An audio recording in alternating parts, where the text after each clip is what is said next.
Find and learn from people who lived it wherever you get podcasts. Search it using all one word. Learn from people who lived it. Welcome to another episode of Learn from People Who Lived It. Today's totally different. It's just me in my studio because I have so many thoughts running through my head after seeing the movie with Blake Lively this weekend called It Ends With Us. Now, my wife and I went to this movie, and she knew full well what she was getting into because I guess she had read both books, and I have not had the pleasure of reading both books, nor do I think I will because I enjoy movies more than books, but whatever. It Ends With Us is very loosely about a woman who grows up in a home filled with domestic violence. Her dad beats her mom, and she's sick of it, right? And she meets this guy who is in a real similar situation. In fact, his situation's so bad that his mom has kicked him out of the house, and he's living in an abandoned home nearby. Well, long story short, Blake Lively's character falls in love with a guy who ends up being an abuser himself. And there's this really incredibly powerful scene in the movie where Blake has just had a baby she made with this man who laid hands on her. And she says to him, "Do you want to hold the baby?" And he says, "Yes." And he's holding the baby, and it looks like it's going to be this sweet moment. And then she looks at him and she says, "I want a divorce." And he tries to talk her out of it briefly. And then she says to him something so powerful. She says, "Look at your daughter. What would you say to her if a man did the kinds of things that you did to me to her?" And then she utters the line, which is the title of the movie. She looks at her baby and she says, "It ends with us. It ends with us." And to me, the reason that this is so powerful is because, a few years ago, I was presented with the idea of being a transitional character. A transitional character in my lineage, meaning I'm the one who's here to stop the dysfunction, to stop the generational cycles that have been hurting my family for years and years, and step into something different.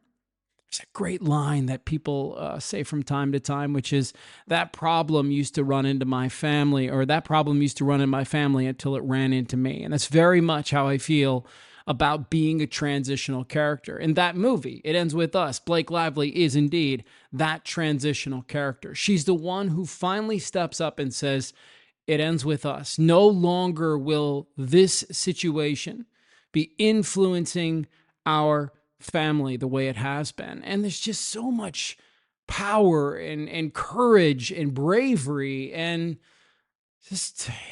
it really was an emotional movie for me to watch as somebody who's been working on for a number of years that idea of being a transitional character in my family, right? Having grown up in a family filled with, lots of hugs and I loves you, and I love yous, but we had the other shit too. We had so much anger and violence and abuse in our family, and it just wasn't always the safest place in the world.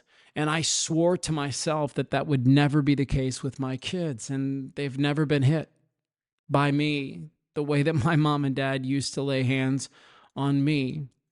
My father was a raging alcoholic pretty much until he died. And my boys have never seen me with a drink in my hand. Those are just two quick examples of the transitional character that I'm trying to be in my lineage. I'm just trying to break that cycle so my boys don't have to, number one, grow up in a house that they fear because they're worried they're going to get the shit beat out of them. But number two, that they might be and get a little further ahead in the space of addiction. When we talk to our boys about drinking, it's not so much like you shouldn't drink because you're too young. Like, of course, that's part of it. But the language that I give my boys is more like, you need to be careful because this stuff runs in your blood and you could very easily become an addict to just about anything. I certainly am. I was a freaking drug addict, a booze addict, a sex addict, a gambling addict, like you name it, man. I just have one of those addictive personalities, and I've watched it really put strain on relationships over the years for me. And I just feel like now is the time. Now is the time for you, for me, for all of us to really get together and decide that it ends with us too. That no longer are we going to be held down by the way it used to be.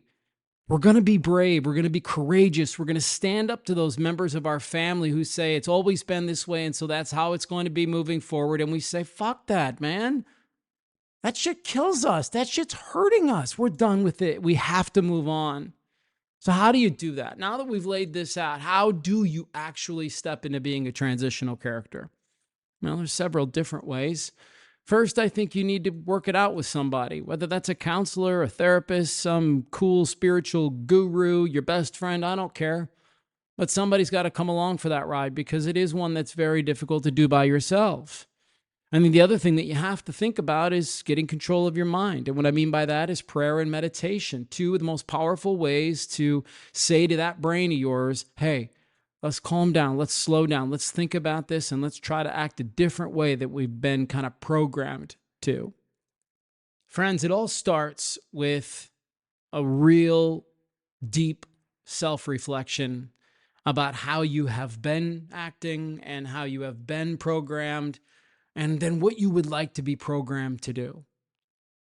If you're ready to end the cycles, then you're going to have to start some new programming for yourself, for your friends, for your family, for your coworkers. And I can almost promise you this will not be the easiest thing you've ever done, but one of the greatest gifts that you can ever give yourself, your friends, and your family.